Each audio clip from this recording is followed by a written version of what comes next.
What are your thoughts on the Junji Ito collection coming out next year? Do you have any expectations of it?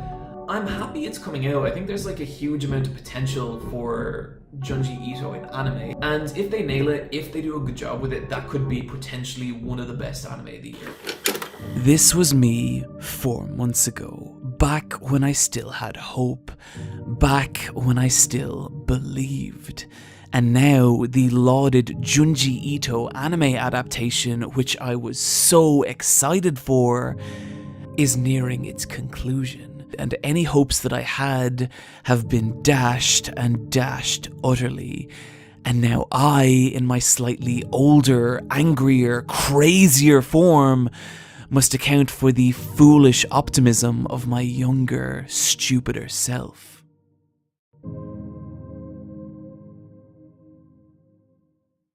One thing I'd never accused Berserk 2017 of is being boring. While the show itself has all the grace and style of a bull covered in excrement rampaging through a Walmart, there was at least a morbid humour to be found through the laughable animation and bizarre sound design.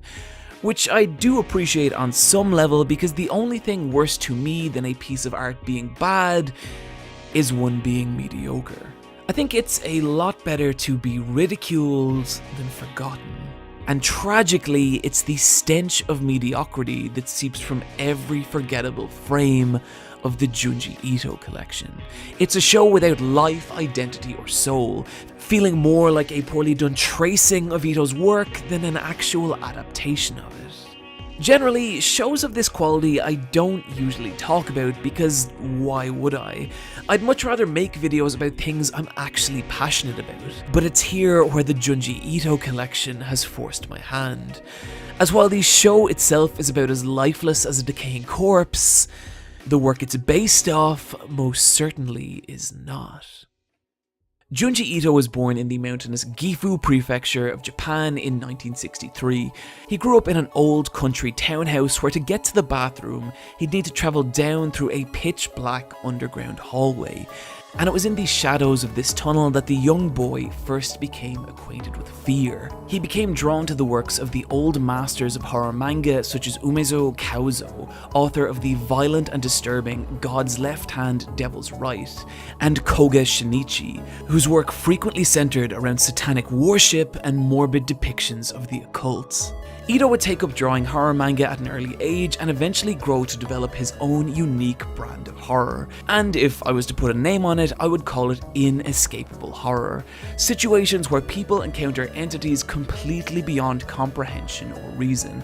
Malevolent forces that cannot be understood, fought, or escaped. And frequently, that malevolent force is a person's own body.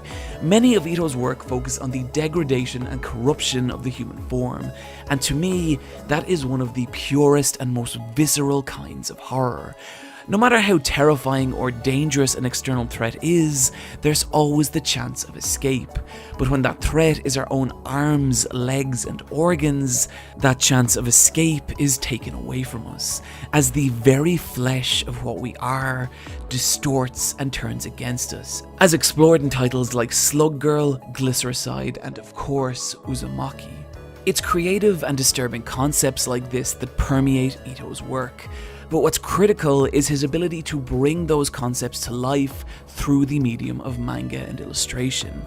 We talked a lot in our How Media Scares Us video about Ito's use of the page turn, how he'll place a little anticipation panel right down the bottom of a page that lets us know something very bad is coming, and then we slowly turn the page and fuck that. But the other part of what makes these page turns so effective is also Ito's greatest strength. His ability to create imagery that is genuinely terrifying.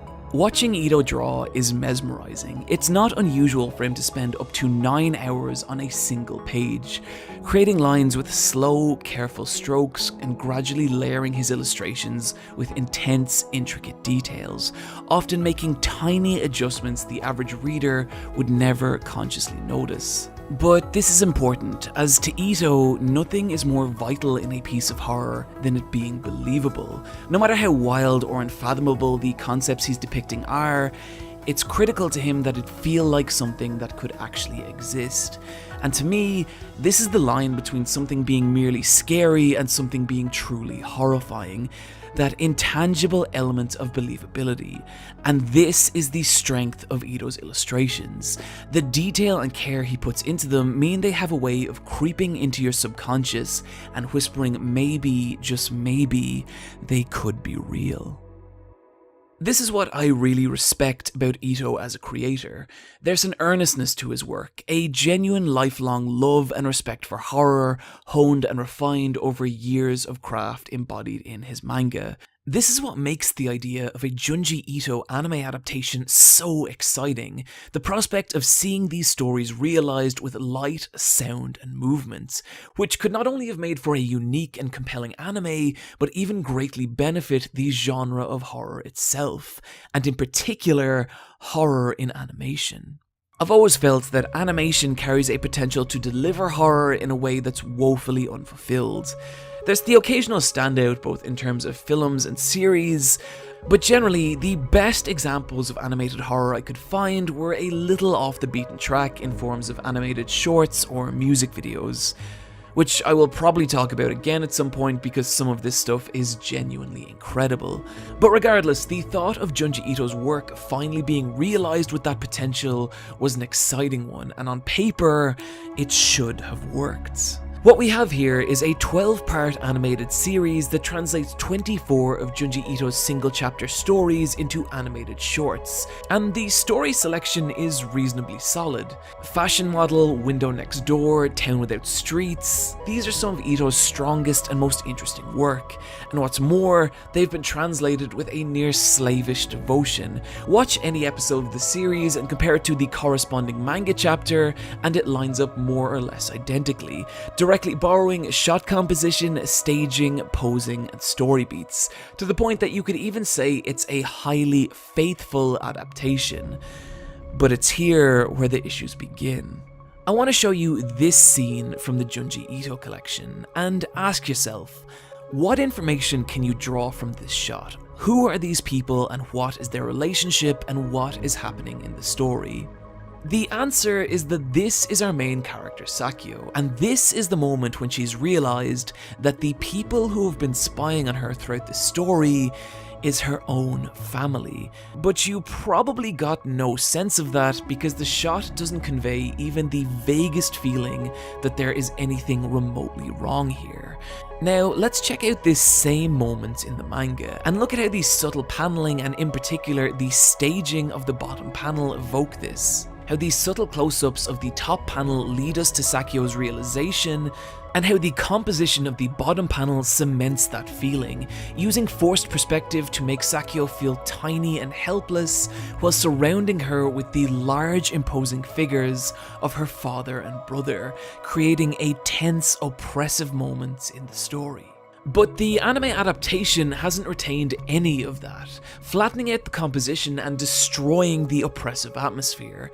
It's like all they saw here was a family having breakfast and that's what they translated, not grasping the subtleties that make this moment special. This is emblematic of the issues that plague the Junji Ito collection. It recreates the basic outline of Ito's work without understanding the meaning and mechanics behind them. The problem with the Junji Ito collection feels deeper than just a technical failure. There is here what feels like a core, nearly philosophical misunderstanding of how Ito's manga work and what makes them so frightening.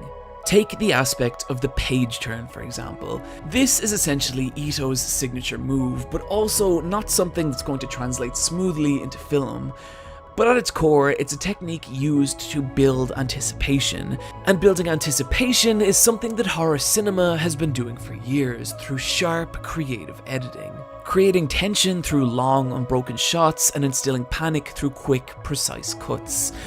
But instead of the edit being used to create any sense of rhythm or drama, what we get here instead is badly placed sloppy cuts, with shots that just lazily collapse into one another, meaning that sense of anticipation and build that's so important to Ito's work is nowhere to be found here. Possibly the most mishandled aspect of the entire production, though, is the translation of Ito's greatest strength, his ability to terrify with a single image. One of my favourite instances of this comes from the story Window Next Door. It's the point in the story when our protagonist first sees the creature that's been calling out to him in the middle of the night. And it's a scene that's so critical because every scare that follows is reliant on the idea that whatever lives mere meters away is something dangerous and terrifying. And in the anime, it's okay, it's kind of unsettling.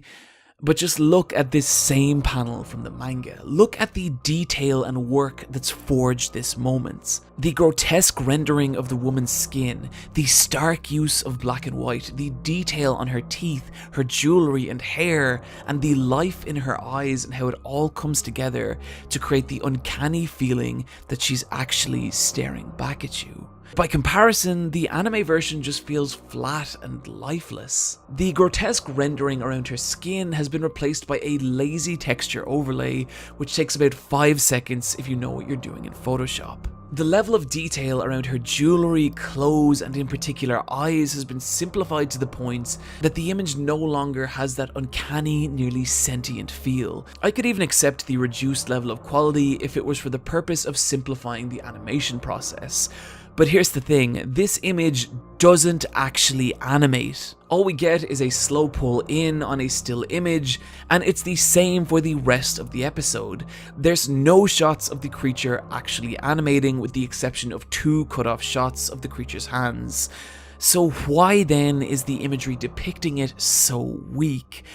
What possible value is there to a compromised version of the source material that doesn't even take advantage of the very reasons it's being compromised? What advantage is there to adapting something you're not even going to truly adapt? Let's talk for a moment about the nature of adaptation. One of the most exciting things about seeing your favourite manga adapted into anime is watching how the studios leverage the medium of animation to express the story in bold and exciting new ways. With the right staff and production environment, we can see elements of a story that build on or even surpass the original. Like take this scene from Hunter x Hunter, and look at how the animation of Boiling adds all these tiny, enraged, panicked little movements to Gon's posing that wouldn't really be possible through the still images of a manga, and it's scenes like this that make adaptations worthwhile. Not a one-to-one recreation of the source material, but the value that can be added with animation. And all the most successful adaptations work off this principle. The color design of JoJo's Part 4, the insane camera moves of Mob Psycho 100, or the weighty, impactful animation and editing of Hajime no Ippo. What I appreciate about these shows is there's a real passion not only for the recreation of the source material, but a genuine adaptation of it, cutting away the elements that could only work in manga, but in turn replacing them with those that could only work in film and animation. And to me, this is what an adaptation needs to be successful. As without leveraging the advantages of animation, all an anime adaptation can be is an inferior version of what already exists. And this is what the Junji Ito collection ends up being. Anything it even slightly succeeds at is done infinitely better in the manga. As opposed to the animation enhancing the story, it frequently takes away from it, with a quality oscillating between forgettably mediocre, with characters animated with stiff, unexpressive poses, to the downright awful, with animation that feels not only limited but completely rudimentary, and what's more, it's plagued with hosts of visual errors, like this shot from episode 1. Which looks fine until you realise the entire bottom part of the character has been completely cropped off. And I have to ask, how was something like this allowed to broadcast on an international level? But this same level of consideration is in every part of the production. From the dull, uninspired background art which takes the harsh blacks and whites that carved out Ito's world and transforms them into a washed out mess of greyish green midtones, and continues right on through to the bland character art, which only feels vaguely tinged with Ito's seductively ethereal character work. The problem here isn't even that this show looks bad, it's that it doesn't look like anything. It's a limp, lifeless imitation of its source material that carries none of the heart or energy of the original. And that's what boils my blood with this show. When I think of the passion and life this author pours into every stroke of his manga, and seeing that passion maligned in a production that feels so cold, so lifeless and without purpose. One that seeks to emulate these surface level concepts of Ito's work without respecting any of the heart or craft that brought those concepts to life in the first place. Ultimately, I can only speculate about what happened here.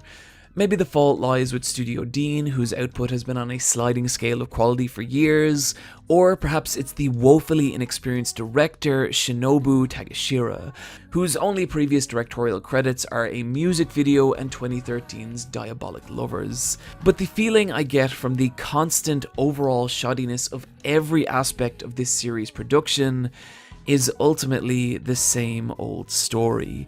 At some point, a decision was made high up the production chain to not allow this project the resources it needed, be it staff, money, or time. And it was likely a decision made knowing that the fans would support this series regardless, purely by virtue that it had Junji Ito in the title.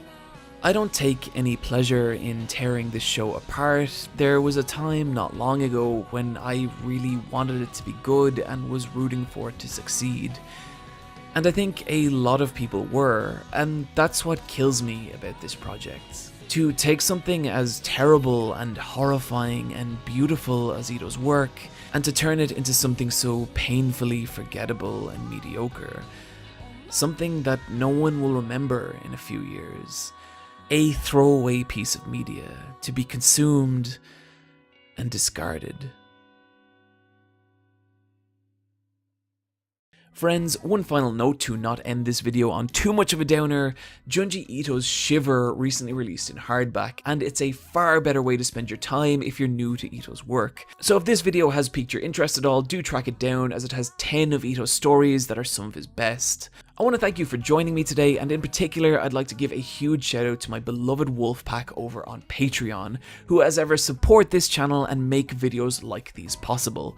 In particular this week I'd like to thank Joel G, Cooper Jones, Phil Talio, Sarah Mordazzini, Foxcade, Cogzuilla, and Monocle Giant.